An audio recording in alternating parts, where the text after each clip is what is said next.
Hi, and welcome to the latest Community Advocate podcast. Today we're talking with Saffron Zomer, CEO of the Australian Democracy Network, on the right to protest, the battle to protect charitable advocacy, and the campaign against dis and misinformation. Welcome, Saffron.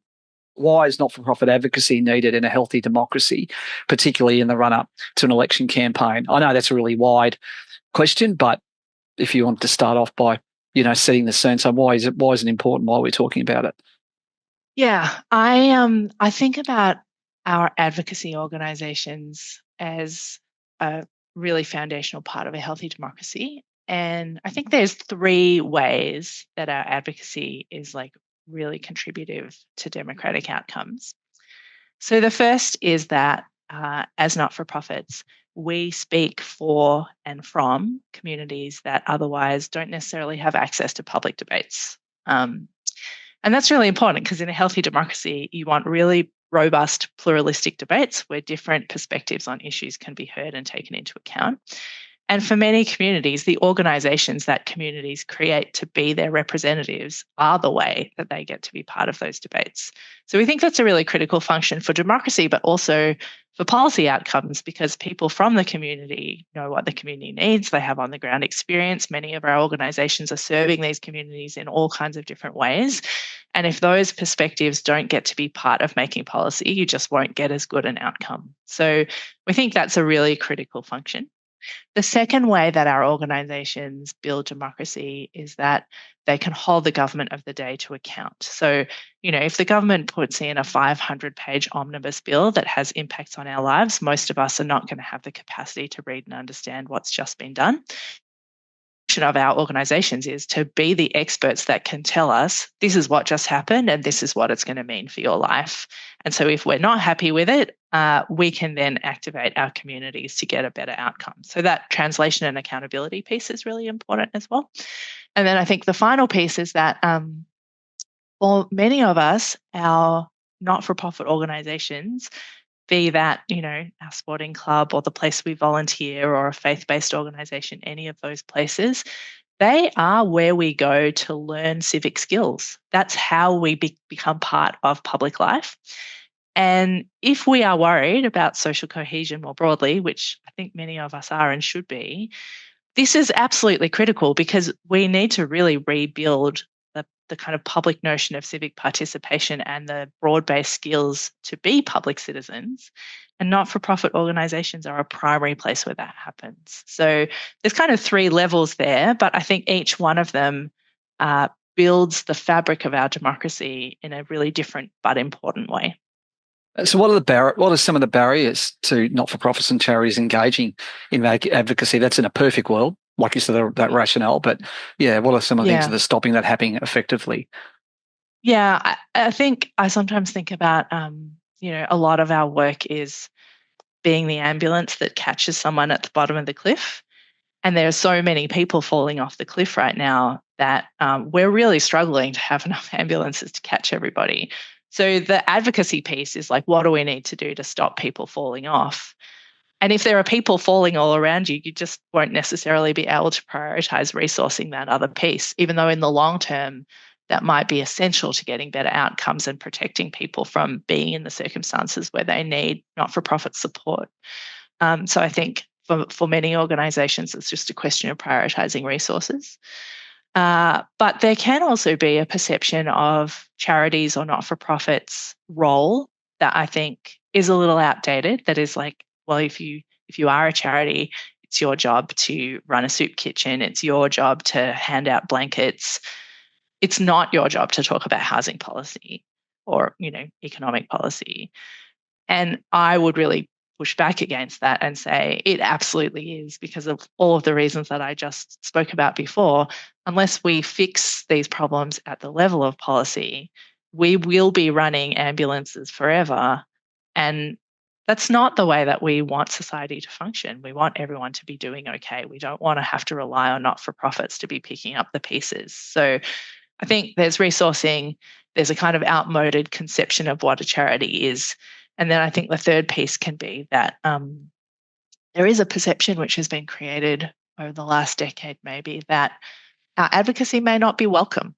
So it's perceived as political, and that's not okay for charities to be involved in political debates.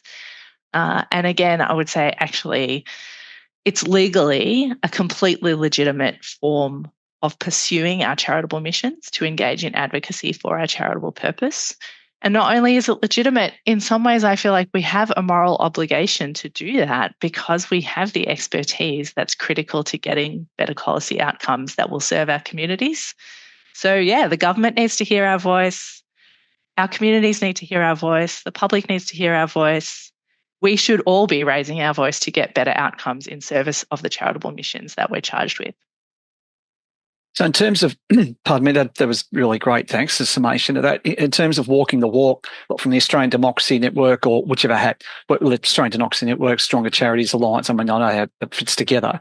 But from your perspective, there's a couple of campaigns in particular that come to mind if we're talking about, the specifics of trying to get stuff done. Changes to the electoral laws was one, which I know we've done a couple of stories. And then there's the upcoming, I think, at the masterclass on misinformation and other elements to try and address that. Maybe if you'd like to talk about first, that like the campaign to change the electoral laws, how you've gone about it, success you've had as an example of this is that's a campaign about the right to campaign, if that makes sense. Yeah, but yes, it is. To give us a bit of context about that. So I guess one example. Well, this is an issue that we've been working on for some time now, but starting back in 2017, there was a proposal from the government of the day at that time to change electoral laws in a way that inadvertently probably would have silenced advocacy from a very broad range of sector organisations. And I think it's often the case that interface between charitable regulation and electoral laws is poorly understood or not the focus of a government when they're legislating in these spaces. And so we quickly wrapped our heads around the proposal and understood what a catastrophic impact it was going to have on our ability to advocate for our causes and communities. We made representations to government separately, many of our organisations, and we were just getting nowhere. But what we did find is that when we created Hands Off Our Charities and brought 100 very diverse organisations together who were all saying, really the only thing we have in common is that we use public interest advocacy as a tool to make progress on our mission. When we spoke together, we were able to gain political traction, and what wound up happening was that we negotiated with both major parties for a series of amendments that fixed that proposal so that they could do the bulk of what they wanted to do without silencing us. But had we not brought that alliance together and been able to advocate together for this shared area of concern, that proposal would have gone ahead. And I think it sounds hyperbolic, but I think you would not recognise the sector work today if that had happened in 2017. So some of these interventions, whilst they're not widely known about or understood, have been so foundational in keeping civic space open in Australia and also ensuring that charities and not-for-profits that are doing this critical work can have a voice in public debates and influence policy outcomes in the interests of the communities that they're working with. Is that issue finalised now? You said those law, that was a long road, but it's been completely taken off the table. I'd lost track a little bit as to where it was at, or is it still? Yeah, it was. So that was the first attempt at regulatory change that would have impacted us, but I think there were another 3 or 4 over the intervening years, looking at different areas of law, some electoral, some charities regulation, some tax law, but all with the consequence that advocacy would have been impacted. And the Alliance has been incredibly successful in pushing back every single time. The most recent one was a proposed change to Governance Standard 3 under the ACNC legislation. We needed to hold a political coalition that included the Greens and One Nation and everybody in between to get that disallowed. And because of the diversity of our charitable members, we're able to do that because we have those political relationships across the board and we represent such diverse communities. But I would never say that this is finished. Unfortunately, I think it's something that we'll always have to be working on. And the government has been saying that they intend to introduce electoral laws in this term of Parliament. They've been saying that for a while, and we haven't seen anything yet. But we may see that bill that they've been talking about before the end of this parliamentary term. And yeah, there are a number of ways in which that legislation could also impact charities, which we have been talking to the government about and the opposition for months now, to make sure that they're aware of the ways in which they need to make sure that they don't silence charitable voices whilst they are pursuing this other agenda. It remains to be seen whether our advice has been taken on board. But as soon as that bill drops, if it does, we will be doing a detailed read to make sure that there are no consequences for our sector. That makes sense. Just in terms of, yes, still waiting. I wasn't sure if I'd kind of missed. I realised that's where it was at. And yes, like you say, it's in the lap of the gods. It could suddenly appear, and then you'll have to, burn the midnight oil going through the fine print. But that's the way they do it. Yes. Funnily enough, there's a well-worn template. So tell us about, on another front, the campaign against misinformation, or how you guys are approaching it. But why is it important, and what are you trying to do? Yeah, well, I think disinformation as an issue is something we all need to be really concerned about. I think we can think of so many examples of the ways that disinformation has shown up on issues that our organisations might be working on. Like, people might recall, vaccines are a UN-sponsored plot for global mind control. Or the voice to Parliament is a sneaky front for a plan to grab your land. Like, all of this absolute nonsense that is actually believed by many people and has shifted political outcomes on really important policy that we've been debating as a nation. And I think the scary thing is that whilst it's not a new problem, it is one that's accelerating rapidly. And I would say you could even say we're like at the bottom of a J curve right now and about to really head up. And the reason for that is, with all respect to you as a journalist, that over the last decade or so, our traditional media has really kind of collapsed in the form that it has been for so long, and been replaced by the rise of these massive, largely unregulated social media platforms, which kind of incredibly are now most people's primary source of news and information. And that's an environment where disinformation can really thrive. It's also the case that artificial intelligence and all of these deep fake audio and visual technologies, they're going to have a huge impact. They haven't hit us yet, but they are coming. So we're at a point where we can no longer stand by and just worry about disinformation. We need to do something about it. So we think about this problem in a kind of complex way. We have like a solutions framework that looks at it from three different perspectives. The first one is law reform and regulatory change. Because a big part of the problem is that the business models that make these social media platforms money spread disinformation. They just want your eyeballs on their platform for as long as possible. And unfortunately, we know there's plenty of research to say that harmful information drives engagement better than truth. So until we change the law to require companies to take responsibility for the bad information on their platforms, we shouldn't expect that to change. And that makes policy reform really critical. But it's worth noting that it's also a tricky space. And if you do it badly, then you can have impacts on other civic rights like advocacy and the right to protest. So it needs to be very well consulted and carefully crafted. The second area that we think about is narrative, counter-narrative, and inoculation. So if you're a community that's under attack from a disinformation campaign, you need to be able to respond with a really effective counter-narrative that inoculates a target population. And I think, unfortunately, the referendum really showed us how effectively a disinformation campaign can shift public sentiment and derail policy outcome that originally was supported by the majority of the population. So right now, the evidence is that we're reasonably poorly equipped to do this work. And unfortunately, we do expect another spike in disinformation ahead of the next election. So what we have done at Australian Democracy Network, we've partnered with some really exceptional international experts in this space at Research and Action Hub to create and deliver a training for advocates. This training will arm communities with the technology, best practice frameworks and tools and the expertise that they need to be able to respond effectively to disinformation when it happens. And we're going to deliver one of these trainings at least before the election, and then depending on the dates, we may do a couple more cohorts. Because we know that when disinformation gets into our media system, there's no single voice that can counter it.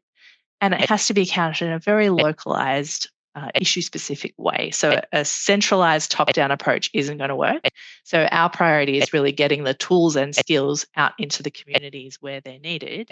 So really encourage folk, if you are worried about disinformation in the lead up to the election and you need support, get in touch with us, because we're really committed to making this training accessible to all the communities that need them. That's the one piece. And then the final piece is disrupting and exposing disinformation actors. Because I think oftentimes we forget disinformation always has an author. Someone is profiting from spreading these lies. And by way of analogy, you would never try and clean up a polluted river without finding the pipes that are pouring pollution into the water, figuring out who owns them and getting them to stop. So in the same way, if you want a clean information system, you need to track the disinformation pollution back to the source and stop it there. So we have partnered with a fabulous research team, including Dr. Jeremy Walker, who's a renowned global expert on this stuff based at UTS in Sydney. We've done a deep dive into this shadowy global disinformation network, and we're using this research to just get much smarter about understanding our opponents and trying to get in front of their next move. So if organizations are struggling with disinformation campaigns, we can also help them potentially understand the lay of the land a little bit better, because we have done some work into understanding the proponents of disinformation. And longer term, we're going to be building a really public campaign to attribute this incredibly harmful disinformation back to its authors, because obviously as long as they get to stay in the shadows, they can be incredibly powerful. And we think a bit of sunlight is definitely part of the solution.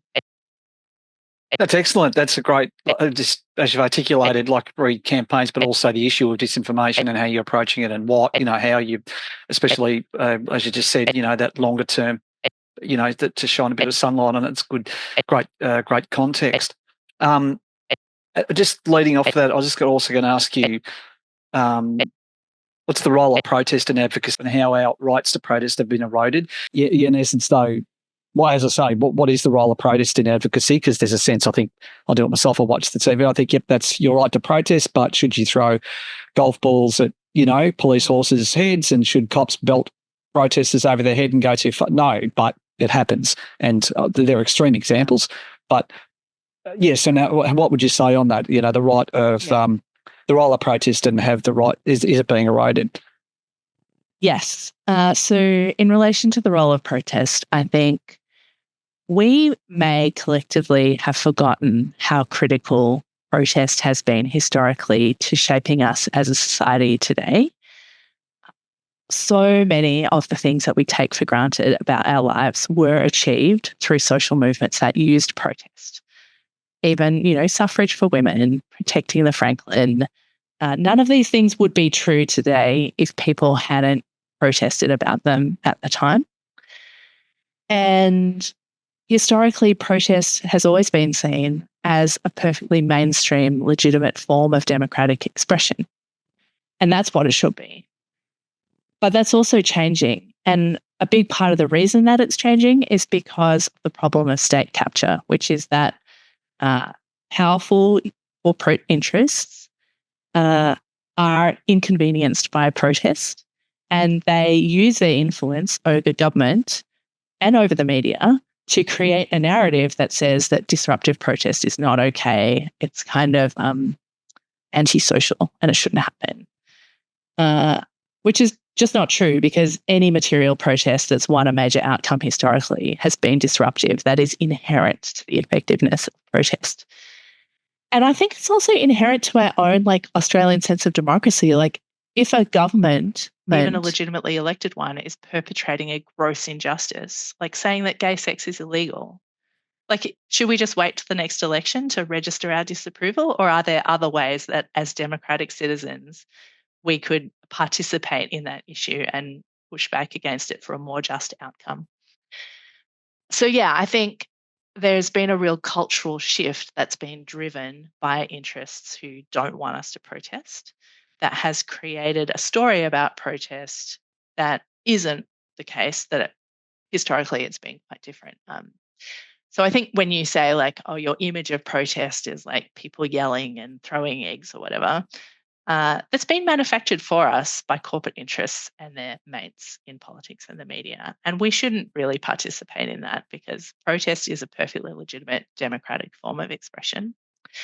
Has it been eroded? Absolutely. Over the last couple of decades, there have been 49 different state and territory and federal laws narrowing the scope for protest in Australia. Some of them incredibly extreme, like if you describe the kinds of penalties that have been introduced for perfectly peaceful, legitimate protest, it is shocking. And I just think inevitably, as governments aren't dealing with climate change and all these other pressing issues, it's not reasonable to expect that people won't protest. They will. So we're really on a very unfortunate collision course here. So our work in this space has been to just identify that a lot of the laws happen state by state, and a lot of the stakeholders in the protest space are quite dispersed. So some of them are just grassroots movements. They don't have paid staff. Civil society voices are really nervous about speaking out about protest for all the same reasons. Actually, they're nervous about advocating because they want to protect their organizations and are worried that they'll be perceived as radical or doing something that's illegitimate. And so our role, I think, really is to connect all of the parts of the protest stakeholder movement a little bit better and start really pushing back on this story that protest is just for ratbags. And remind us culturally how important it is to be able to reserve the right of the people to protest and use their voice collectively in that way, especially because protest is most material for those of us who have the least social capital and the least economic and political power. Like for many communities, the streets are the only place. And if you think back at like some of the big protest movements of recent years, the thing that a protest movement like the school strike can do, for example, I think if you took a look at the politics of that protest, they were incredibly successful in moving the social consensus about what was the morally right thing to do about climate change. They may not have been old enough to vote or have been able to have any kind of political influence like up in Canberra or directly to decision makers. But what they did do was really create a shift in public sentiment about what should be done. And that kind of work can only happen in these mass movement kinds of spaces. And it's actually foundational to be able to move the Overton window and get stronger political outcomes. So, yeah, all of these things connect, and protest is a really foundational piece of it. What do you think the implications of the US election result are for Australia, or if any? Yeah. So it's a big question, isn't it? And I guess I'm not going to give you a full dissertation. There's so many hot takes flying around today.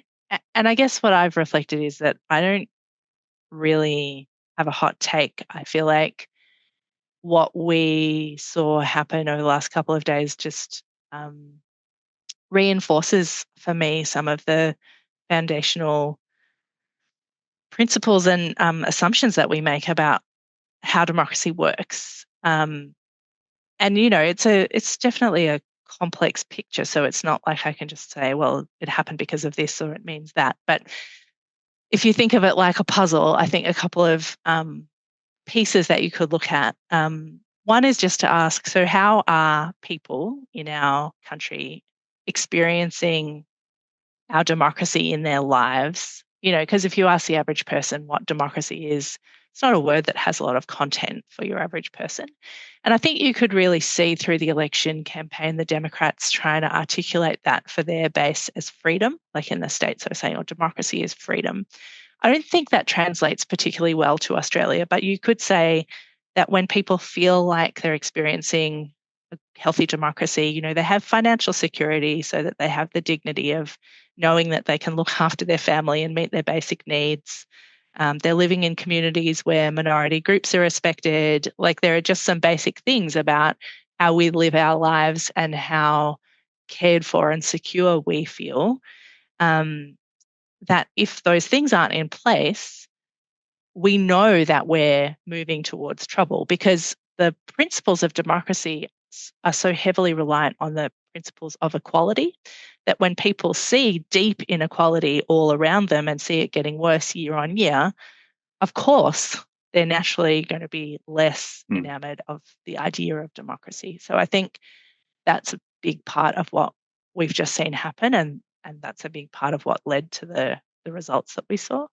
So there's a bit of a caution. Yeah. Oh, sorry, you guys. The second point. Yes. Yeah, the second point, Sorry. I think it's connected, and it's just around the perception of the system. So when we've done research into this, most people don't know the term state capture, but they know that they can see it happening. They express this sense that the system doesn't work for me. It doesn't serve my interests. It works for some unseen, powerful interests that I don't know who they are, but it's not for me. And when people feel that about their political system, they become really cynical and disengaged. And that drives this cycle of worse and worse governance and less integrity and more disengagement. So I see those two pieces as really connected, and I think they apply in ways in the States and in Australia that are similar and in ways that are different. I don't think we're in quite as much trouble as they are there, and we should make sure that we don't get into that much trouble. And I think really we already know what the solutions are, or at least key parts of the solutions, which are if we invest in communities and our community organisations, then together we can push for better outcomes, better policy outcomes, better funding outcomes, and hold the government to account when we don't get them. That means that there are less people left behind. Everyone's doing better. You don't see that gaping inequality that unpicks a democracy. And you can focus on the things that drive the perception that the system doesn't serve us by increasing integrity, making politics more fair, getting big money out of it, making lobbying transparent. When people see that the system looks fair and open, it's transparent, it's accountable, then they have more reasons to trust and care about the system. And I think those other things, obviously, it's not a straight line from one dot to the next, but in fact, the through line between investing in communities and teaching people the skills of public engagement and active citizenship and reducing inequality, improving outcomes for people, getting better governance and protecting democracy, they feel really clear to me. That's good. So it's as you've said, it's a cautionary tale in some senses. We're not the same country, but as long as you need to, it takes work. We have to have these building blocks in place, and the things that you've laid out, there are certain things that need to be done.